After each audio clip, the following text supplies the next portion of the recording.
Welcome to the New Hampshire COVID Diaries project run by the Community College System of New Hampshire. I'm Rosie Johnson conducting this interview. Would you please introduce yourself? Sharon Cameron.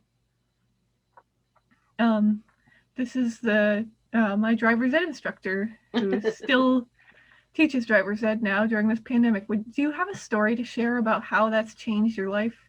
Oh, wow. It upended the industry forever. I think our industry is going to be one of those that never goes back to what it was before. So we were shut down for 3 months. And then when we reorganized and started doing classes again, all of our classes are by Zoom, which is allowed by the state. There's some really strict protocols on cleaning the cars and masking and being next to students in cars. The windows have to be open, the air systems have to be blowing in a certain direction so it's all blowing back towards you. I actually helped write that, the president of the New Hampshire Drivers Ed Teachers Association. And so we had to testify in front of the governor's reopening task force about how we thought we could reopen the industry safely. Goodness. But going forward, for years, folks have been trying to get rid of driver's ed. They want parent-taught driver's ed, or they want students to be allowed to do an online class and then do driving with us. And so we've been against it because I think it's dangerous that I don't know what online program you took. Did you take XYZ program and they use these words, or did you take ABC program and they use these words? So when we're driving together in the car, you understand what it is that I'm saying. And so, but this has changed that dramatically. I've got kids in my class who'd never be able to take driver's ed because there isn't any where they are. But now they can Zoom into my class, get the information I want them to have, and then they just have to meet me 10 times for drives. And so we're going to have to answer for that in the future. So those folks who have said, you fought online, but here, look what you're doing, we're going to have to answer for that. And I think it's a good thing. I think it'll change for the better. The one Despite thing the whole, you're worried about people getting different information in classes? No, so they're still taking my program. Oh. So it's the difference between online and remote. So Got online, it. like you're doing school, Got is it. online. What we're doing is remote. So I'm still talking face-to-face and communicating with my students. Got it. And my school is doing some classes like that. I'm deliberately picking the ones that aren't so I can choose my own schedule. Oh, nice. Nice. Is there any other ways besides the overhaul to the program? Like, what do you have, like a story about maybe something more specific? Of students or the program? Well, generally about how COVID has affected what you do. Like maybe Halloween. Oh, yeah, Halloween for sure. We really struggled with whether or not to do Halloween because, as you know, we do a huge backyard, haunted backyard where kids are screaming and there's a steady stream of people coming through the yard, and we just weren't comfortable doing that this year. So we did a 10-foot long cardboard. Oh, it was cardboard? I thought it was PVC. Inside all of that was a cardboard tube. We bought a rug that was wrapped around it. And so we saved that and decorated it and used that for Halloween. And we still got like 400 kids where we normally get 1,200, but people were very happy that we were doing it. How are you counting that? I have a clicker. Okay. We have a couple of them actually, because we've always been curious as how many kids we get each year. So, but they were still out there. The kids didn't like the delivery system. They put their little bag at the bottom of the chute, but then they couldn't see the candy, so they didn't know what you gave them. So they're like, what was that in there? But it was fun. And it was just us. We usually have a big party. We have a pizza party afterwards, and we invite friends, and it was just my husband and I this time. So, and it was supposed to be our last year. We were going to retire from our big, huge Halloween. We've been doing it way more than 20 years. And so I did not know that. We were going to kind of be done with it, with the big stuff. We still give out candy, of course. Sure, but, sure. I don't know if we're going to do it next year or not. So.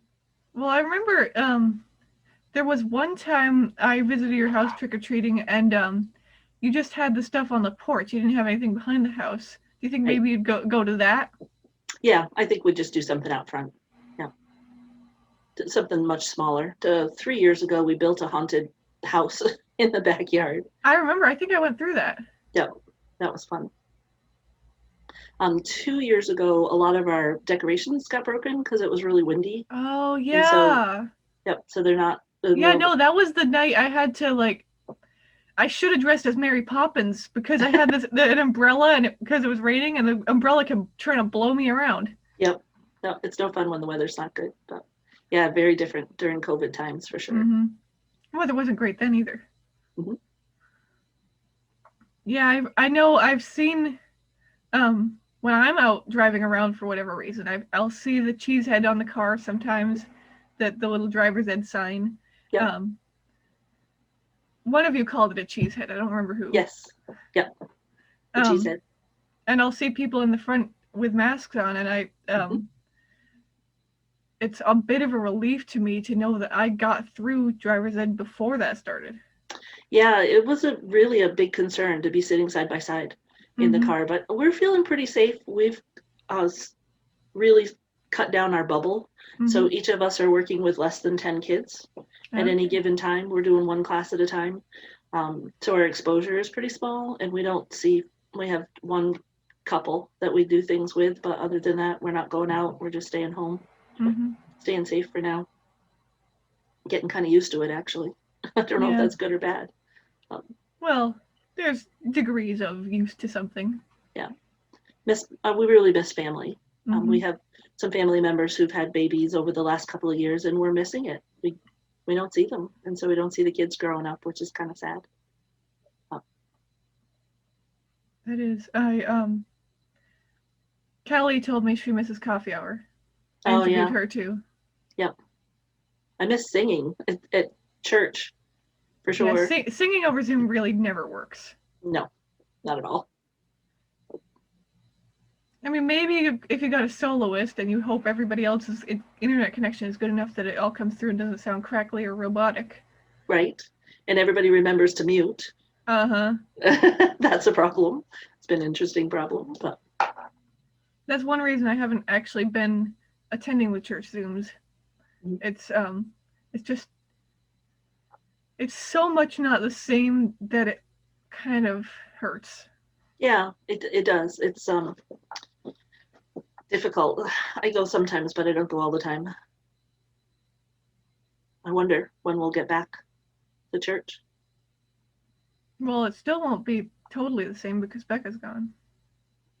That is true. That is very true. Because of the virus, she's doing her sermons remotely, and she's recording them and putting them on YouTube, so we can still watch them. We could do that. We could also... that's what we do in my family. We watch them Sunday evening. You watch Becca's? Yeah, because by then she usually has it uploaded. Yep. We could watch Verge, too, in Bow. Oh. I'd have to check out and see what she's doing for church. I miss her, too.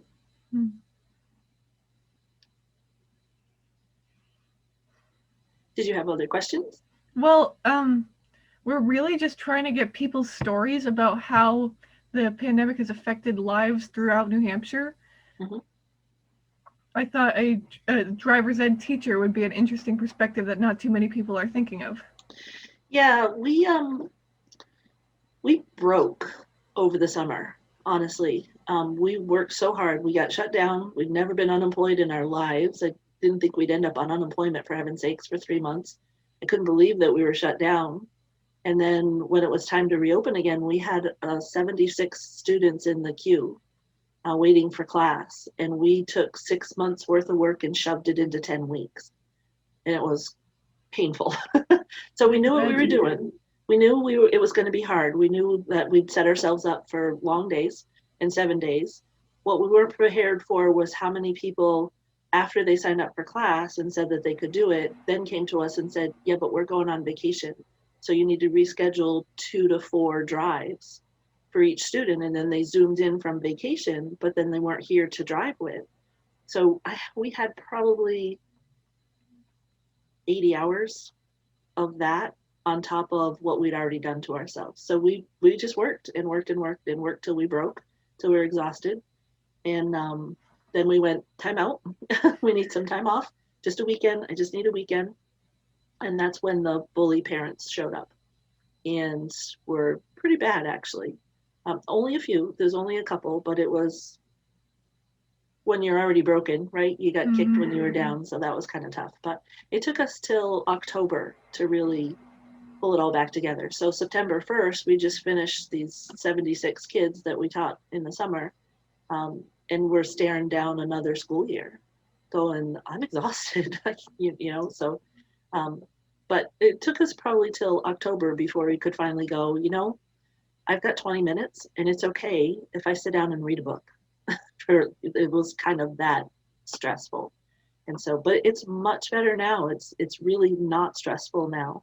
And so that's why I think that changing the industry in the future is pretty huge on what we're doing. Being able to do lessons remote, you mean? Yes, and having students, just the way we've reorganized it. So like when you were in class, we did quarter-long classes. Now we're doing 5-week classes.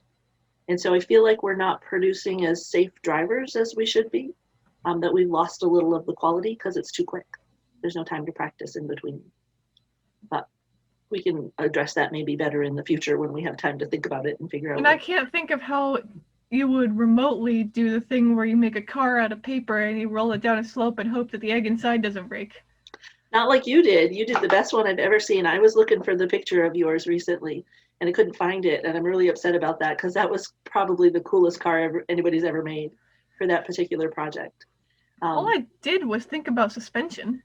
You did, and nobody else thought that way. So that was what made it pretty cool. It wasn't just me. We were in pairs. Lexi. Yes. And that we've lost our team activities that we used to do because that's pretty hard to do on Zoom. So I belong to an organization. I don't know how long you want this to be, but the minimum was 15 minutes, but we can easily go longer. Okay. I belong to an organization called GISH, GISH. You should look it up. It's pretty fun, actually. GISH stands for Greatest International Scavenger Hunt, and cool. It's one of the things that we did during the pandemic that kind of helped give you some things to do. So it's an annual scavenger hunt. They drop a list, they give you a week, and you have to take pictures of whatever it is that you did and send it back. And the stuff is kind of crazy. I could show you some pictures if you want, but they're just outrageous activities, like make a wedding dress out of plastic grocery bags. Right? And so the things people did was really remarkably wonderful. Or put a mask on something that has no business having a mask on it. Is that why there was a mask on your bush for a while? There was. Yep, that's exactly why. Why and those big googly eyes too. Yep, the googly eyes make it more fun. So I wonder if somebody else was doing that because we drove to was it Enfield or maybe past Enfield? We were going that direction. And there's a dinosaur statue in someone's front yard along that road, and it had a mask on. Yep, that person that owns that is a friend of my daughter's. Oh, okay. She's a puppy rescuer, and she got them a puppy. So anyway, so GISH is really fun, but its platform is to bring good to the world. So this year, the annual GISH hunt, I think they raised enough money to get clean water to 50,000 people for the next 10 years. Wow. In the springtime, the mini one that we did, they raised enough money for 1 million meals for children during COVID. And so that it's just a kind, wonderful organization. And there's just so many layers to it and so many pieces to it. So there's the scavenger hunts that they do. Then there's the bunker. The GISH bunker is a Facebook group of pure and total kindness. So if you're having a bad day, you can put something on the bunker and you might get back 500 hugs from strangers. It's an international. So the first the first team that I was on, half my team was from Norway, which was really neat. And so it's just this really kind community. So since I've been doing that, really since COVID hit, I have a cousin who talked me into doing it. Since I've been doing that, the flavor of GISH's activities is sneaking into my program. So the egg car thing, I wrote up, here's what I want you to do, be creative, but find some way, because they don't have the little packets that we had. So they might have wheels, they might not. I've had kids make things out of Legos, or they'll use like soda tops or milk carton tops.